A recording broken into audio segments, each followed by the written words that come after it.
यांच्या बरोबर यांची माझी भेट खूप वर्षानंतर झाली, नाही तर फोनवरच बोलणं आहे. जमाना आता व्हॉट्सअपचा फेसबुकचा निघालाय, तर त्याच्यावरतीच व्हिडिओ काढला. तर तुम्ही म्हणता हे भलतंच चालू झालं, गाणं गायचं तर हे बोलायला लागलं. पण लय दिवसातनं भेटलोय तर थोडस बोलू द्या.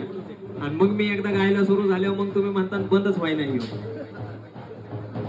खूप दिवसानंतर भेट झाली आणि मी रोज त्यांचे कार्यक्रम कुठं ना कुठं तरी युट्यूबच्या माध्यमातून, फेसबुकच्या माध्यमातून, इंस्टाग्रामच्या माध्यमातून बघत असतो. मल्हार चरणी हीच प्रार्थना करतो की असंच पुढे जात राहू. मध्यंतरी टीव्ही मध्ये सुद्धा जाऊन कार्यक्रम करून आले. टीव्ही स्टार आहे ते, एकदा त्यांच्यासाठी जरा जोरदार टाळ्या झाल्या पाहिजे. महाराष्ट्राचं भूषण आहे. आणि एक विशेष म्हणजे गोष्ट आनंदाची वाटते की दोघे भाऊ काही वेगळे झालेले नाही, एकत्रच आहे. एकदा त्यांच्यासाठी जोरदार टाळ्या, ही मेन गोष्ट आहे. नाही तर कलियुगात तुम्हाला माहिती आहे आता काय चाललंय, एक भाऊ थोडासा पुढे चालला की दुसरा लगेच वेगळा होतोय. पण ही वेगळं नाही, हे एकत्र आहे. गाव का आता पहिलं खंडोबाचं गाव का? खंडोबा